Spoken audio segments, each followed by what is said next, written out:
Bismillahirrahmanirrahim.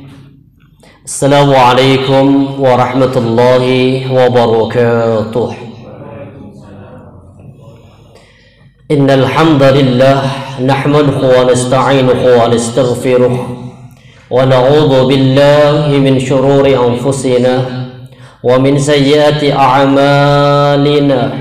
May yahdihillahu fala mudilla lahu ومن يضلل فلا هادي له أشهد أن لا إله إلا الله وحده لا شريك له وأشهد أن محمدا عبده ورسوله لا نبي ولا رسول بعده اللهم صل وسلم وبارك على نبينا محمد وعلى آله وأصحابه ومن تبعهم بإحسان إلى يوم الدين أما بعد قال الله تعالى في القرآن العزيز أعوذ بالله من الشيطان الرجيم يا أيها الذين آمنوا اتقوا الله ولتنظر نفس ما قدمت لغد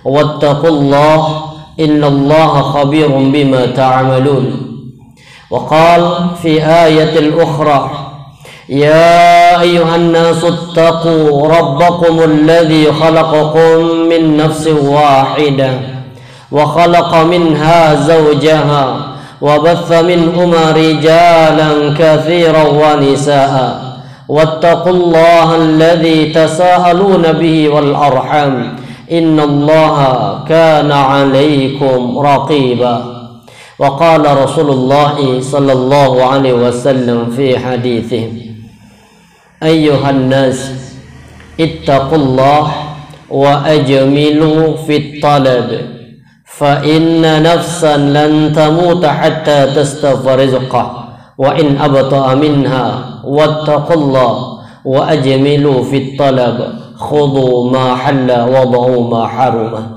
صدق الله العظيم وصدق الرسول الكريم ونحن على ذلك من الشاهدين Alhamdulillahi Rabbil Alamin.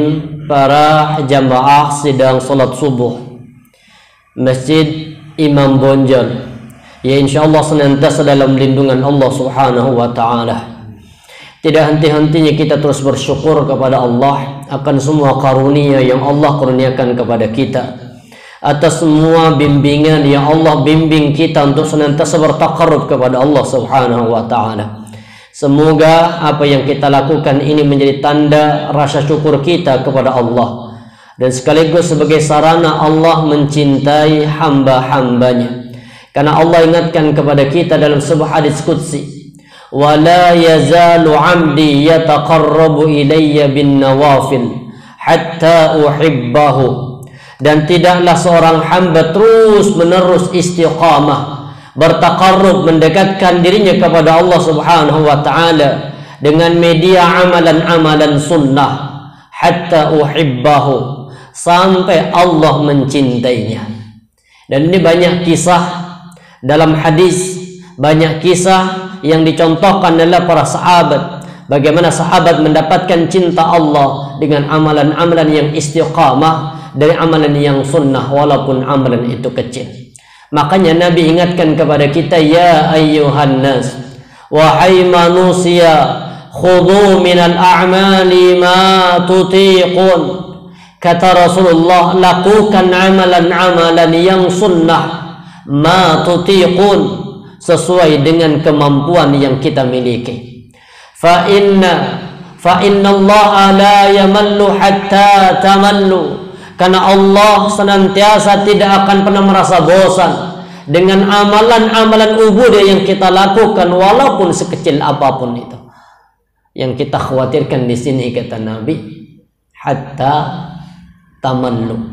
Yang paling kita takutkan adalah kita yang merasa bosan. Ini yang takut. Takut kita yang bosan kemudian nanti menjelang kematian kita takut menjadi pribadi yang su'ul khatimah. Maka Nabi sampai memberikan contoh, la takun mithla fulan. Jangan jadikan orang ini sebagai teladan. Jangan jadikan orang ini sebagai contoh. Kenapa? Dia tidak mampu untuk istiqamah. Taqumul lail, yaqumu minal lail. Dia dulu biasa istiqamah salat malamnya. Thumma tarakal lail. Tapi belakangan dia tinggalkan salat malam itu.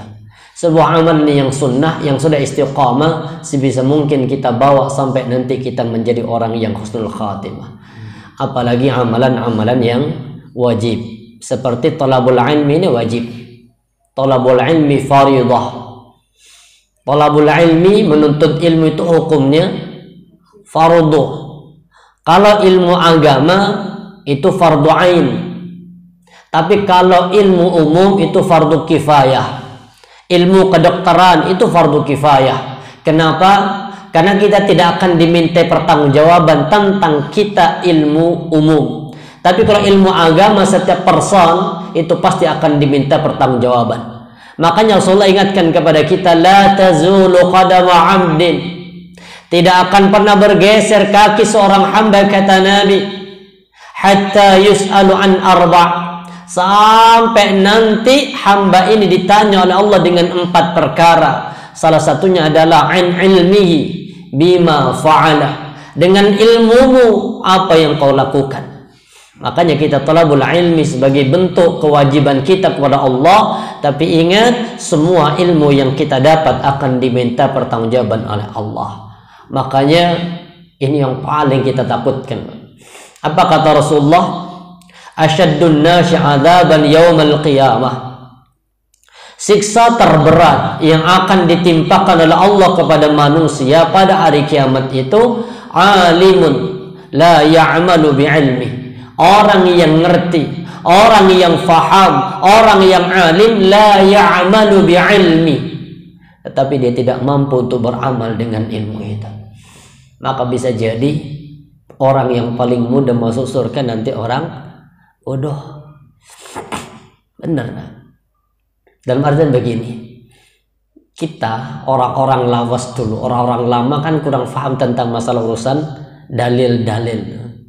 Dengar kata ini haram, langsung ditinggalkan. Kalau kita haram, dicari dalil, ya apa cek? Gak haram lah, minimal makruh. Contoh apa ya? Hukum merokok. Hukum merokok itu hanya ada 2. Pertama, haram. Yang kedua, makruh.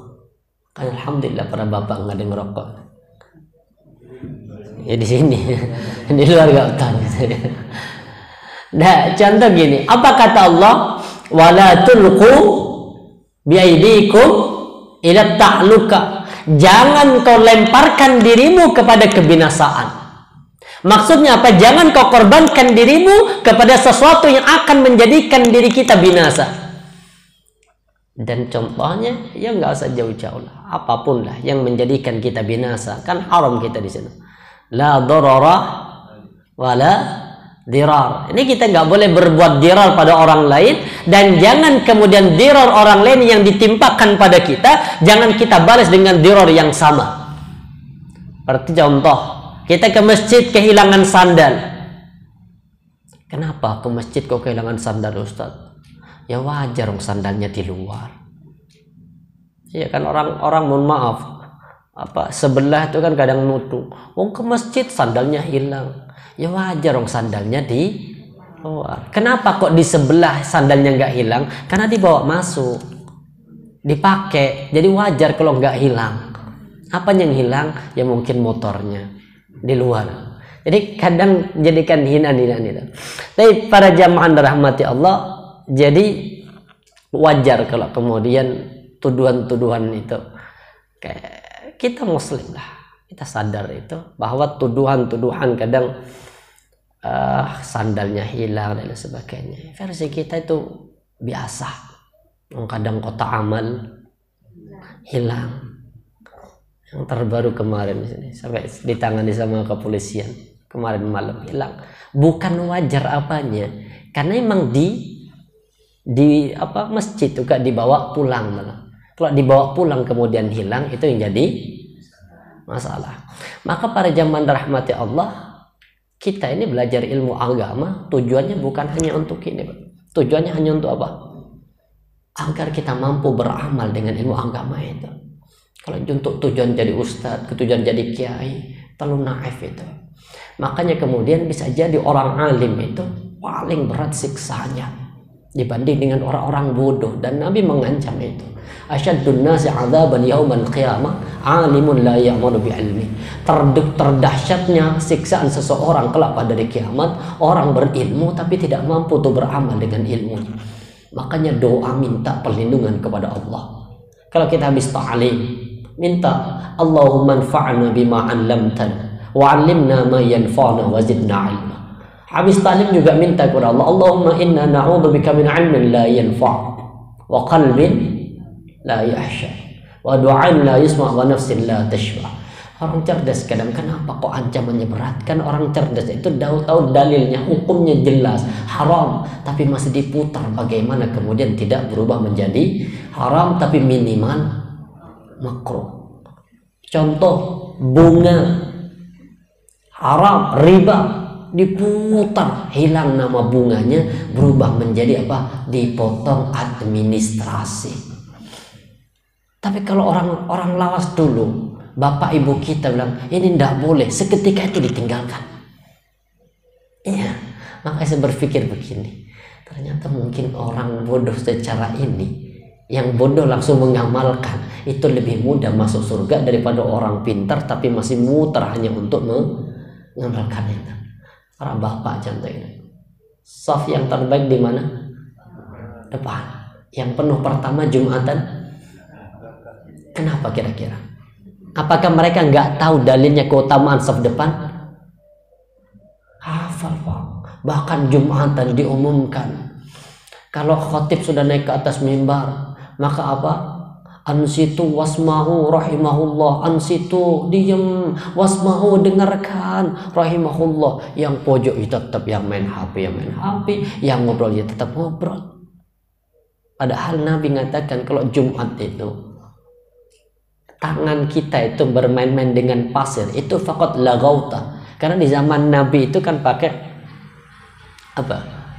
Lantainya langsung pasir. Jadi kalau kita bermain-main dengan pasir, ini faqat lagauta. Kita kan enggak.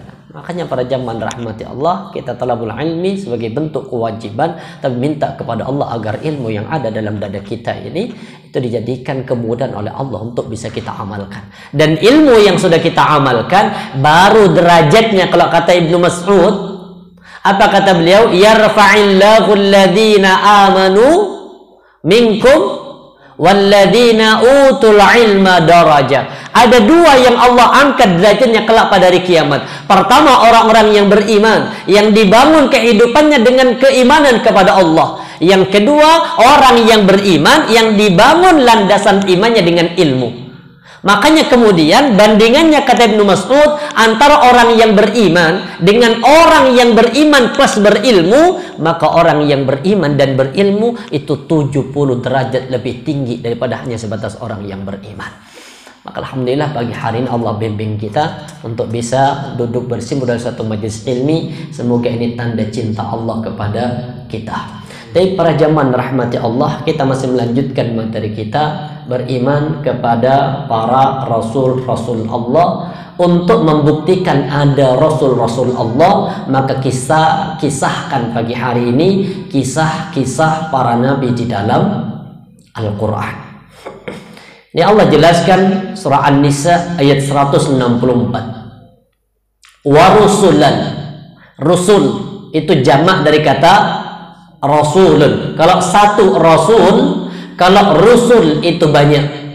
Berarti di sini menggambarkan bahwa Allah itu punya rasul-rasul, punya utusan-utusan yang diutus kepada setiap pribadi-pribadi kaumnya. Makanya kemudian tidak ada satupun kaum yang di situ hidup kecuali Allah pasti utus para nabi dan rasul. Rusulan qad qasasnahum 'alaik. Rasul sebagian kami kisahkan, kata Allah, yang Allah abadikan di Al-Quran, yang kita kenal ada 25 nabi dan rasul. Wa rusulan lam naqsushum alaik, dan rasul-rasul yang tidak kami kisahkan di dalam Al-Quran. Antara yang dikisahkan dengan yang tidak dikisahkan lebih banyak yang apa? Yang tidak dikisahkan oleh Allah. Karena kita tahu, sudah kita bahas ada berapa jumlah nabi dan rasul? Jumlah nabi kurang lebih 124.000 nabi. Sedangkan rasul kurang lebih ada 313 rasul. Di antara itu hanya yang Allah kisahkan 25.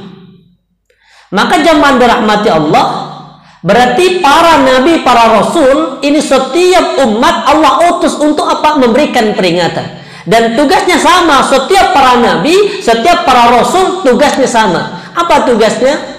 Rasulan, tugas pertama adalah mubasyirin, memberikan kabar gembira. Makanya tugas nabi itu ketika turun surah wa andir ashiratakal aqrabin, wahai Muhammad, kasih peringatan kepada siapa? Karib kerabat. Rasulullah itu dakwah itu kan ada 3 fase. Pertama, dakwah sifatnya umum tapi tersembunyi. Ini disebut dengan dakwah secara sembunyi-sembunyi. Rasulullah dakwah secara sembunyi-sembunyi kurang lebih 3 sampai dengan 4 tahun. Setelah itu kemudian turun ayat wa anzir ashiratakal aqrabin, wahai Muhammad, kasih peringatan siapa? Orang-orang yang terdekat dalam kehidupanmu, yaitu para aqrabin, kerabat. Jadi kerabat itu artinya orang yang masih punya hubungan nasabiah. Kalau kayak begitu haram hukumnya kita memutuskan silaturahim. Perlu diingat, beda. Ada namanya silaturahim. Silaturahim itu artinya silah, menyambung, rahim itu kasih sayang yang masih ada satu ikatan rahim. Contoh bapak dengan saudara, ini namanya silaturahim. Tapi kalau bapak berkunjung ke rumah teman, itu bukan silaturahim. Itu sebatas apa? Ziarah, mengunjungi. Kalau temannya nuwakal, temannya jauh dari Allah, boleh kita putuskan pertemanan boleh. Tapi kalau persaudaraan, hubungan nasabiah, ini haram gitu. Tapi pada zaman rahmati Allah, Nabi ketika dapat perintah anzir ashiratakal aqrabin, Nabi kemudian memanggil seluruh para kerabat-kerabatnya. Terkumpul kurang lebih 45 kerabat-kerabat Rasulullah. Mulai dari paman-paman Nabi, sepupu-sepupu Rasulullah kumpul dari Bani Hashim. Dan undangannya itu adalah undangan makan-makan. Jadi strategi untuk undang pengajian itu strateginya dengan undangan makan. Ini ada, jadi ada ininya, ada sanadnya. Kalau habis kajian makan itu ada sanadnya. Iya. Jadi kalau nanti ada sarapan, nyambung, ada sanadnya. Apa? Karena ini peringatan. Dan untuk berikan peringatan jangan langsung kasih kajian. Undangannya itu apa? Makanan. Kalau undangan kajian, yang paling besar undangan kajian yang hadir sedikit. Karena mindsetnya orang tuh wis ngaji. Apalagi kemudian nama ustadznya, aduh ndak wis gak sefikrohnya. Repot. Nabi hadir kurang lebih 45. Ketika sudah 45 orang hadir, lagi makan, kemudian Abu Lahab nyerocos. Muhammad, apa tujuanmu sih kamu ngundang kami seluruhnya kumpul di sini untuk apa? Kalau hanya untuk menyampaikan kebenaran apa yang kau sampaikan dan sebagainya. Akhirnya Nabi Muhammad gak jadi ngomong pertemuan pertama. Kenapa? Keduluan Abu Lahab. Tapi Nabi gak putus asa. Undang lagi makan-makan yang kedua. Benar, hadir kurang lebih sama 45. Sebelum Abu Lahab ngomong, Rasulullah ngomong dulu. Habis itu kemudian dikuatkan omongan Nabi sama pamannya yang bernama Abu Talib. Kata Abu Thalib, wahai Muhammad, sampaikan apa yang ingin kau sampaikan, dan aku di antara 4 pamanmu ini akan menerima apa yang ingin kau sampaikan dan akan mendukung apa yang ingin kau sampaikan. Akhirnya Abu Lahab gak jadi ngomong di pertemuan kedua, tapi balas dendam nanti ketika dakwah secara terang-terangan itu. Fasda bima tu'mar, wahai Muhammad, sampaikan yang pengen Fasda bima tu'mar, mulai menyampaikan kebenaran ini. Inilah dakwah pertama secara terang-terangan. Nabi berdiri di atas bukit Safa. Akhirnya apa kata Abu Lahab? Ya Muhammad, tabbat laka alihada jama'atani Muhammad, celaka engkau Muhammad, gara-gara ini engkau kumpulkan kami. Maka dirubah oleh Allah dari tabbat laka ya Muhammad, Allah turunkan tabbat yada Abi Lahab. Jadi yang celaka bukan Nabi Muhammad tapi Abu Lahab. Sejak itu Abu Lahab itu enggak tidurnya nyenyak. Sejak itu kenapa? Karena sudah terancam. Padahal ini ancamannya masih panjang dia hidupnya, Pak. Tapi sudah enggak nyaman. Puncaknya kematian ketika menimpa, itu mati dalam kondisi tubuhnya membusuk. Enggak ada yang berani mendekat, Pak. Busuk, bau. Makanya ketika mau ngubur gak ada yang berani gali kubur. Sampai hanya didorong, ditarik. Kemudian ketika ada ada juklangan nih loh, ditarik dari kejauhan, dilempari pakai batu sampai tertutup dan hilang bau itu. Makanya sekarang kuburannya masih tetap utuh, bukan kuburannya tempatnya masih kotor di belakang hotel-hotel, dibiarkan begitu saja. Kenapa? Karena tempat yang kotor kepada orang-orang yang menolak dan menentang perintah para nabi dan rasulnya. Makanya di sini Rasul dan Mubasyirin, Rasul, semua para nabi, para rasul mubasyir, tugasnya memberikan kabar gembira. Dengan apa kabar gembira? Annalahumul jannah. Orang yang ittiba kepada para nabi dan rasulnya itu pasti masuk ke dalam surga. Tapi kemudian yang kedua, tugas yang kedua apa? Mundirin, ngasih peringatan. Tugas kita hanya di sini. Tugas para bapak, tugas para ibu, kasih peringatan, kasih kabar gembira, selesai. Urusan hidayah kembalikan kepada sang pemilik. Siapa? Allah. Makanya Allah katakan, wala tus'alu an ashabil jahim. Wahai Muhammad, engkau sedikit pun tidak akan pernah ditanya oleh Allah terhadap penduduk neraka. Maksudnya apa? Penduduk neraka itu nggak akan menjadikan Nabi Muhammad ditanya. Maksudnya bahwa Nabi itu sudah berikan kabar gembira, menyampaikan urusan hidayah kembalikan kepada sang pemilik, yaitu Allah Subhanahu wa Ta'ala. Makanya di sini kalau sudah disampaikan peringatan, sudah dikasih kabar gembira, sudah di sini li'alla yakuna lin-nas 'ala Allah hujjatul ba'dar rusul. Ingat, nanti tidak ada lagi alasan bagi para orang-orang yang tidak menerima rasul-rasul itu untuk mengatakan, kenapa kok masuk neraka? Rasul saya nggak pernah ngasih peringatan. Enggak, semua para nabi rasul sudah ngasih peringatan. Seperti kaum Bani Israel atau Nasrani. Kalau masih zaman Rasulullah belum hidup, Nasrani surga tempatnya, Yahudi surga tempatnya. Bahkan kemudian kitab-kitab mereka benar, kitab Taurat, kitab Injil benar, tapi masa berlakunya sudah habis. Dan para nabi dan para rasul sebelumnya sudah nyampaikan bahwa nanti kalau nanti seorang nabi sudah diutus, ismuhu Ahmad, namanya Ahmad, maka ikuti apa yang disampaikan oleh Ahmad ini atau Muhammad. Maka para jamaah rahmati Allah Subhanahu wa Ta'ala, jadi para nabi, para rasul tugasnya sama, ngasih beri peringatan, ngasih kabar gembira. Tugas kita adalah memilih pingin ikut mana. Insya Allah. Kalau Rasulullah menyampaikan apa? Ishhadu tuflihu. Ishhadu tuflihu. Kata Nabi, bersyahadatlah kalian, maka kalian pasti akan menjadi pribadi-pribadi yang beruntung. Para jamaah rahmati Allah, dan kita sadar setiap orang punya musuh. Setiap nabi juga punya musuh. Gak ada orang hidup yang gak punya musuh. Ada musuh dalam selimut, ada musuh dalam kantor, ada. Makanya kan haram hukumnya nikah sekantor, itu nggak boleh. Ya. Apalagi sekampung, itu juga nggak boleh.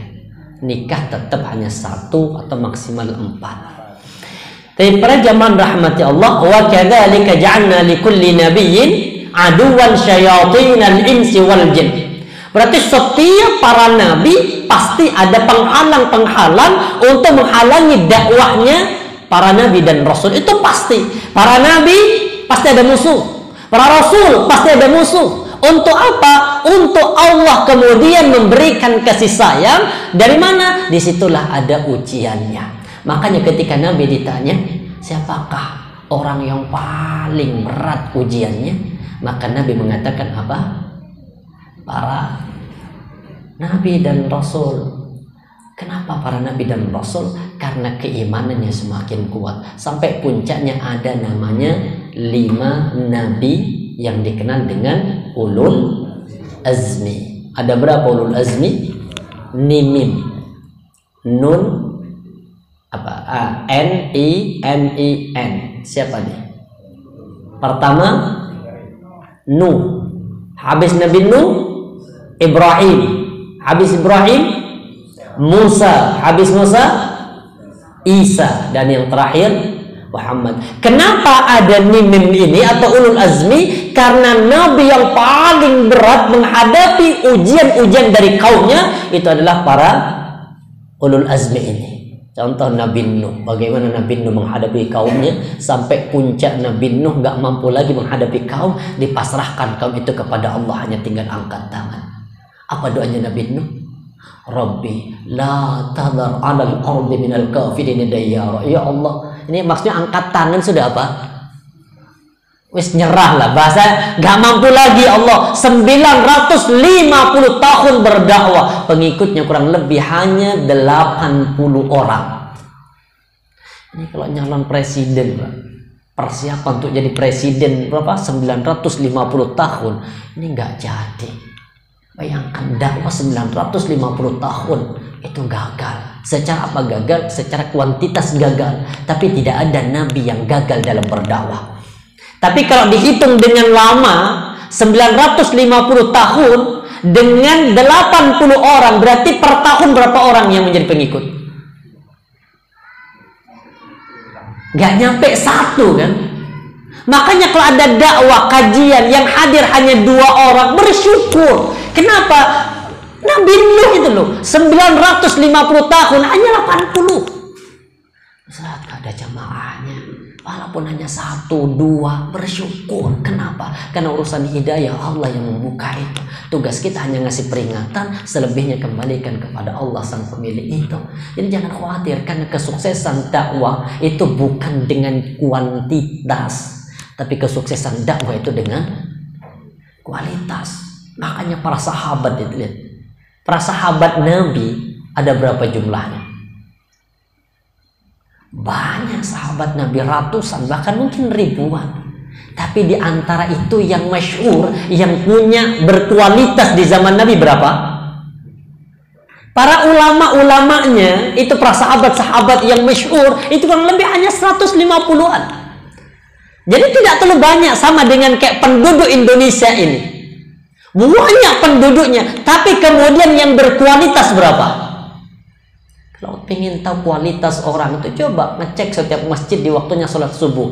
Jangan ngecek waktunya sholat Jumat. Orang selama ini bangun masjid kan apa? Prioritasnya apa?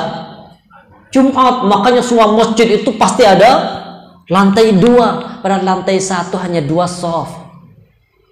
Untuk apa? Ngitung hari. Ya wajar kalau hari Jumat apa? Penuh. Kenapa penuh? Karena takut dikatakan orang kafir. Saya punya tetangga di kampung tuh kalau Jumatan pasti datang ke masjid kan. Tapi kalau 5 waktu nggak sholat. Kenapa? Karena nggak ada ancaman kafirnya. Alhamdulillah. Maka jamaah Allah di sini pasti setiap para nabi, para rasul itu pasti ada musuh, dan disitulah kemudian Allah menguji sampai di mana kesabarannya. Salah satu contoh nabi yang kurang sabar sampai Allah tegur. Nabi siapa?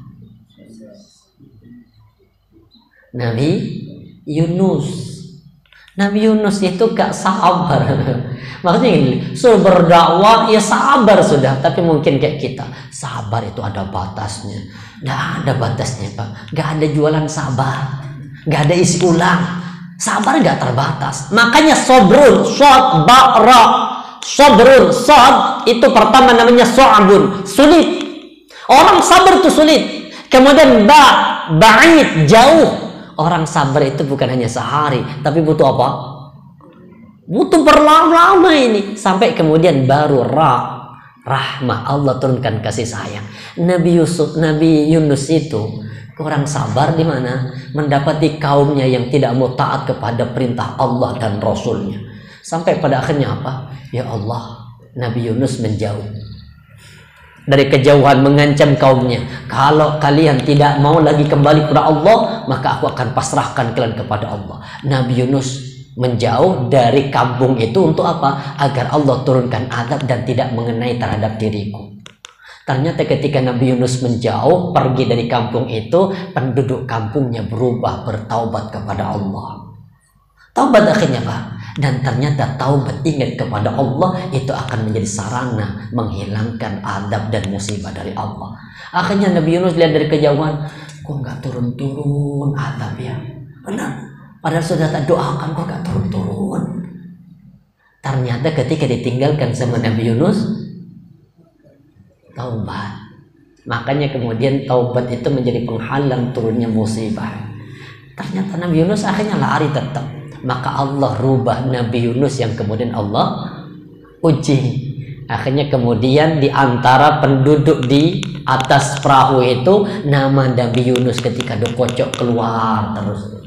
Maka para jamaah dirahmati Allah, setiap para nabi ada ujiannya untuk melihat sampai di mana kepantasan untuk dijadikan sebagai ahli surga. Seperti Nabi saja, Nabi Muhammad. Kenapa Nabi Muhammad masih sakit menjelang kematian? Kenapa kira-kira? Padahal sudah maksum, nggak punya dosa.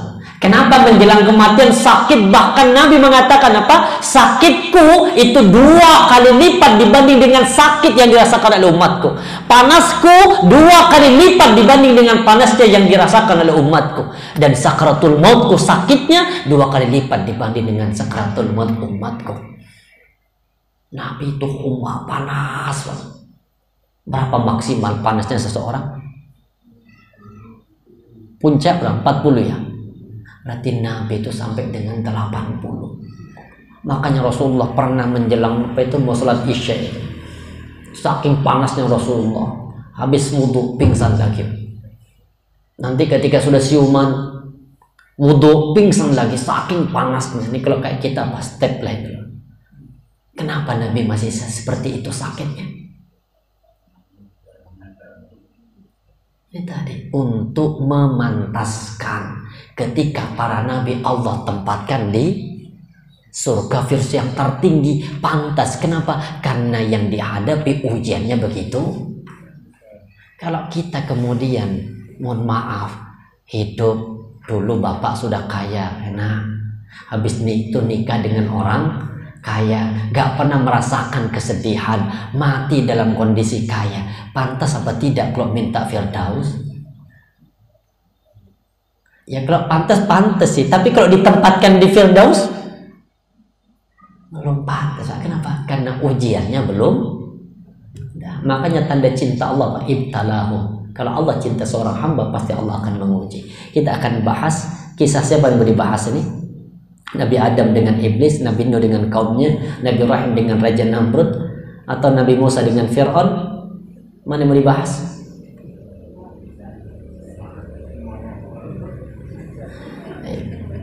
Semua waktunya nggak cukup. Kita bahas ini aja, Nabi Musa dengan Fir'aun. Baik, kenapa? Nanti ada pelajaran dari kisahnya Fir'aun ini. Ini pelajaran pertama. Allah katakan idhaba. Nabi Musa itu diberikan teman, sahabat, kerabat yang juga diangkat untuk menjadi nabi. Siapa namanya? Jadi Harun. Harun itu nabi yang atas usulan Nabi Musa. Di atas proposal nih. Jadi proposal Nabi Musa diangkatlah untuk menjadi nabi. Ini Nabi Musa. Jadi subhanallah, Nabi Musa ini kalau kita kisahkan dari awal fase-fase dakwahnya itu subhanallah dahsyat. Mulai dari yang pertama, hidup di zaman hidup di zaman kerajaan yang sangat zalim yang dikenal dengan Fir'aun. Fir'aun itu hanya sebuah julukan, bukan nama. Jadi kalau berkuasa di Mesir, raja itu pasti namanya Fir'aun. Makanya Nabi Ibrahim dapat istri namanya Hajar. Hajar itu siapa? Hajar, tahu siapa Hajar itu? Yang ngerti, istri keduanya. Maksudnya dari mana silsilahnya Hajar ini? Iya, budaknya Nabi Ibrahim. Dari mana asal usulnya? Ini raja, ini pemberian dari mana? Raja Fir'aun. Jadi Nabi Ibrahim pernah transit di Mesir berdakwah, ketangkep istrinya karena cantik, ketangkep sama raja istrinya ini untuk dijadikan sebagai permaisuri. Ternyata Allah lindungi wanita yang sangat solihah ini, Allah lindungi dari kerajaan Raja Fir'aun. Akhirnya berdoa dan Allah kemudian lindungi, dikeluarkan, diusir. Kenapa? Engkau ini bukan manusia, tapi engkau adalah iblis. Pergi. Suruh pergi, Pak. Nabi Ibrahim ditangkap di luar, gak boleh masuk. Yang masuk hanya istrinya. Karena Allah jaga, maka dapat bonus namanya Hajar. Jadi Hajar itu ada yang mengatakan putri dari Raja Fir'aun, ada yang mengatakan salah satu ya apa kalau diraja itu namanya? Dayang-dayang. Jadi bonus itu, biar paham lah sejarahnya. Kalau ini Nabi Musa itu subhanallah, Fir'aun yang Allah abadikan di Al-Quran. Mulai yang pertama, diusirlah Fir'aun. Pertama, hidup dengan peraturan yang sangat ketat. Apa peraturan yang sangat ketat? Semua wanita yang berasal dari Bani Israel yang tinggal di Mesir, setiap melahirkan anak laki-laki wajib dibunuh. Jadi yang dibunuh itu bukan semua penduduk Mesir, enggak, hanya pendatang. Pendatangnya siapa namanya? Dari Bani Israel yang tinggal di Mesir. Siapa cikal bakalnya pendatang ini? Dari Nabi Yusuf.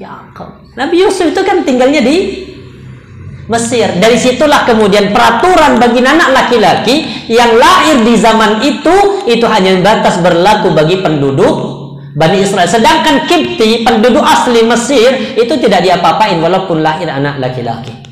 Jadi nggak semua. Ustaz, gimana kalau semua laki dibunuh? Enggak. Akhirnya lama-kelamaan aturan itu diprotes sendiri sama siapa?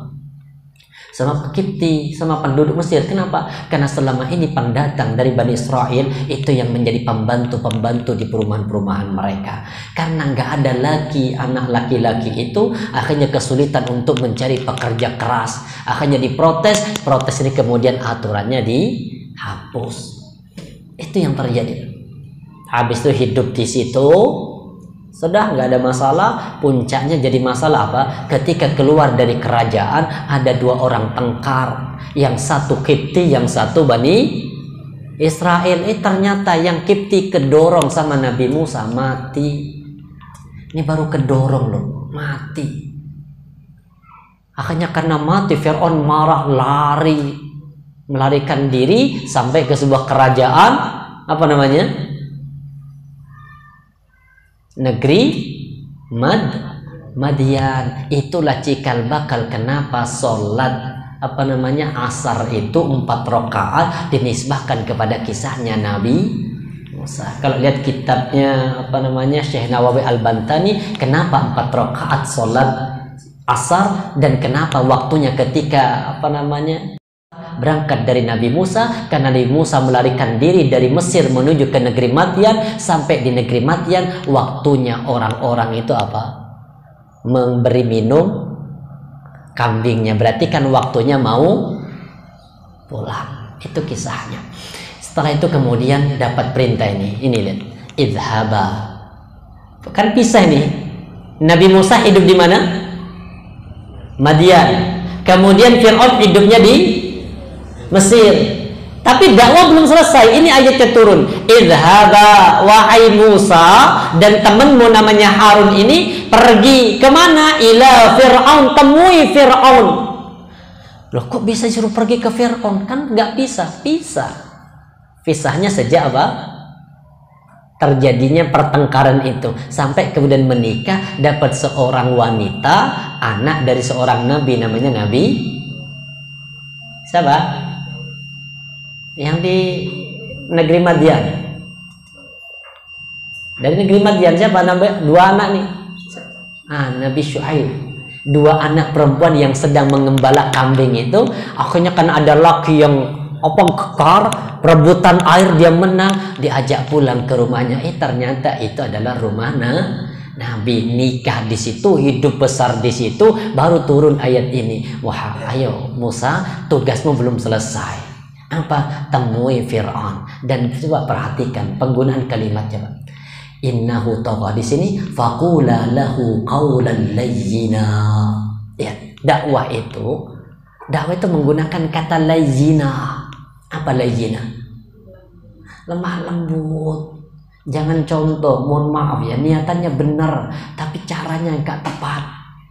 Seperti saudara kita yang menendang dupa itu nggak boleh. Apa? Sesajen itu. Kenapa? Nabi saja itu dulu hidup di kota Madinah. Ketika pada tahun yang ke-7 kalau tidak salah, ke-7 dari kenabian, Rasulullah melakukan pertama kali apa? Umrah yang kedua ini. Tapi umrah pertama kan hanya sebatas apa? Miqat, nggak sampai masuk ke Mekah. Kenapa? Sampai di Hudaybiyah dihalangi, dikasih perjanjian tahun depan silahkan engkau datang umroh dan kami seluruh penduduk Mekah akan meninggalkan sekitar Mekah selama 3 hari. Dilakukan itu. Padahal di saat itu kota Mekah masih ada 360 berhala yang bercecer di Ka'bah. Apakah Nabi kemudian ngancurin? Enggak. Nabi tetap apa? Tawaf. Padahal yang ikut tahu berapa? Kurang lebih 1.400 orang. Ini kalau mau perang tinggal apa? Tinggal cek penduduk Mekah. Nabi habis. Tapi Nabi karena diizinkan 3 hari dan kami akan pergi, maka sedikit pun Nabi gak penyentuh itu. Tetap tawaf. Tapi yang Nabi muliakan itu apanya? Ka'bahnya, sedangkan patung-patung yang di sekitarnya dibiarkan begitu saja. Jadi kata-kata apa namanya? Man ra'a minkum munkaran falyughayyirhu biyadihi, itu kalau dia punya kekuasaan. Kita di Indonesia kan belum apa? Belum berkuasa secara utuh. Kita sedikit kaum muslimin dapat dilaporkan cepat. Pokoknya ada satu laporan cepat. Kita berarti apa? Kan belum apa kita? Belum berkuasa secara utuh. Makanya kalau cara itu dilakukan itu kurang tepat. Akhirnya akan memantik permasalahan-permasalahan yang akan timbul dengan kita di negara Indonesia ini. Maka pada zaman rahmati Allah, padahal apa? Fir'aun ini tagha. Tagha itu artinya apa? Ada bagha, ada tagha. Kalau bagha itu Fir'aun Qarun, kalau tagha itu Fir'aun. Apa perbedaannya? Kalau tagha itu artinya orang melampaui batas, sombong karena jabatannya. Sedangkan bagha itu Qarun, melampaui batas, sombong karena harta. Jadi kalau ada orang baru diangkat jadi RT, sombong dengan keartiannya tagha. Baru padahal yang dilantik suaminya, istrinya kalau nggak dipanggil Bu RT gak noleh. Itu tagha. Apa kata Allah? Ini Fir'aun sudah tagha, bahkan puncaknya taghanya Fir'aun apa? Ana rabbukumul a'la. Allah katakan apa? Temui Fir'aun. Tapi tolong sampaikan apa? Qaulan layyina, ngomong dengan perkataan yang lemah lembut. Gak usah kemudian Fir'aun neraka. Jangan tambah takut. Ucapkan yang terbaik dulu, habis itu kemudian apa? La'allahu yatadzakkar aw yakhsha. Siapa tahu dengan ucapanmu yang lemah lembut itu nanti Fir'aun kemudian apa? Yatadzakkar, sadar, au yahsya. Kemudian ada rasa takut. Makanya Fir'aun akhirnya sadar. Fir'aun sadar ya. Tapi telat. Sadarnya apa? Telat. Ini wajawazna bi bani Israil al-bahr, dan kami kata Allah selamatkan Bani Israel al-bahra, laut. Bani Israel dengan Nabi Musa, dan di situ juga ada satu tokoh yang juga diabadikan di Al-Quran. Di antara rombongan itu ada namanya Samiri. Tahu Samiri kan? Samiri ini ternyata punya kelebihan. Apa kelebihannya Samiri? Bisa melihat langkah-langkah kaki para malaikat. Makanya kemudian langkah kaki para malaikat yang mengawal Bani Israel yang dikejar sama Fir'aun itu pasir-pasirnya diambil sama siapa? Sama Samiri. Pasir-pasir ini kemudian ketika nanti kaumnya sudah menyembah patung, maka ketika membuat patung itu pasir-pasir dimasukkan ke dalam patung itu. Makanya patung kayak seperti bisa mengeluarkan suara. Makanya sampai dikatakan Samiri itu sebenarnya apa? Dajjalnya yang disembunyikan. Tapi Allah alam benar apa tidak. Tapi pada zaman rahmati Allah nih ini, setelah terbebas dari lautan, apa yang dilakukan Fir'aun? Fa'atba'um Fir'aun wa junuduh. Fir'aun sama bala tentaranya ikut menyusul memasuki apa? Laut yang saat itu laut sudah terbelah menjadi dua. Dengan apa tujuannya? Baghyan wa adwa. Tujuan utama satu, untuk menganiaya, wa adwa, dan untuk menindas. Hatta idza atraqal gharq, sampai ketika ditenggelamkan oleh Allah. Qala amantu. Lihat, Fir'aun itu akhirnya sadar. Tobat Fir'aun. Lihat apa tobatnya Fir'aun? Amantu, aku beriman, annahu la ilaha illalladzi amana bihi banu Israil wa ana minal muslimin. Ini berarti Fir'aun apa? Taubat. Taubat itu kalau sudah taubat satu kali, walaupun mohon maaf, kalau bapak ibu melakukan jutaan kemaksiatan kepada Allah, kemudian menjelang kematian taubat satu kali dan Allah kabulkan, maka sudah cukup untuk menghapus seluruh dosa-dosa yang dilakukan. Berarti Fir'aun masuk surga. Surga neraka. Lah kan bertobat. Aman tuh, aku beriman. Kenapa kira-kira kok masih masuk neraka? Ya, coba lihat kalimatnya. Lihat kalimatnya. Ada yang aneh apa tidak? Annahu la ilaha illalladzi amana bi banu Israil. Wah, ininya kalimat ini kalimatnya ada yang nggak lengkap, Pak.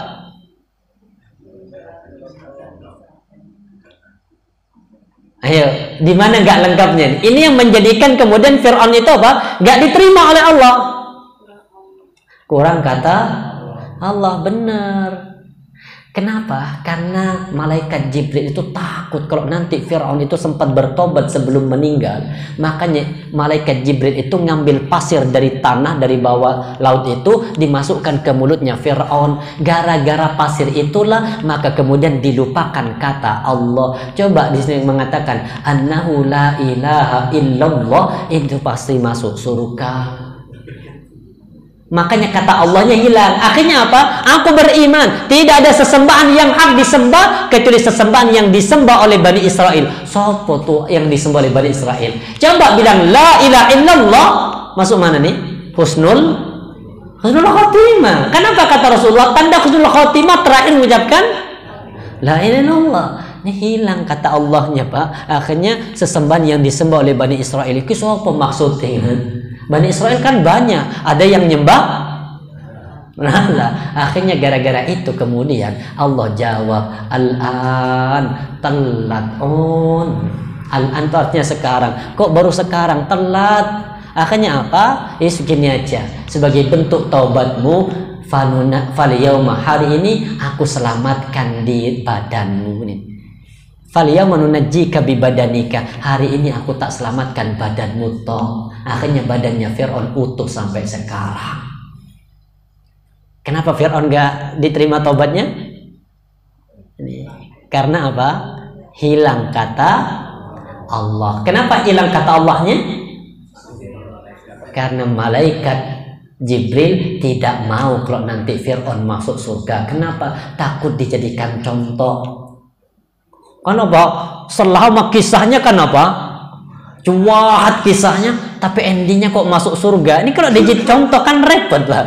Orang jahat dulu semua, nanti sebelum mati taubat. Ini jadi masalah. Makanya kemudian Raja Fir'aun dibikin begitu oleh malaikat Jibril, karena Allah itu kalau sudah orang bilang la ilaha illallah itu sudah pasti masuk surga. Makanya hilang kata Allahnya, ditutupi untuk jadi pelajaran bahwa raja yang jahat itu akan masuk ke dalam. Dan kalau lihat wajahnya Fir'aun sekarang, coba lihat di foto, kayaknya gak mungkin lah wajahnya kayak wajah-wajah orang desa itu, gak mungkin kalau orang jahat itu. Iya, wajahnya polos, kayak lemah lembut, tapi ternyata penampilan fisik bukan apa? Bukan ukuran. Semoga Allah membimbing kita dan pelajaran banyak kisah dari kisah-kisah para nabi ini untuk menunjukkan bahwa di zaman sebelum Nabi Muhammad ada nabi dan ada rasul, dan di situ pasti ada rintangan-rintangan yang dihadapi. Semoga kita menjadi umat Nabi Muhammad yang istiqamah, mampu untuk menghadapi segala macam ujian, dan Allah tempatkan kita insyaallah di dalam surga. Subhanakallah bihamdika asyhadu an la ilaha illa anta astaghfiruka wa atubu ilaik. Assalamualaikum warahmatullahi wabarakatuh.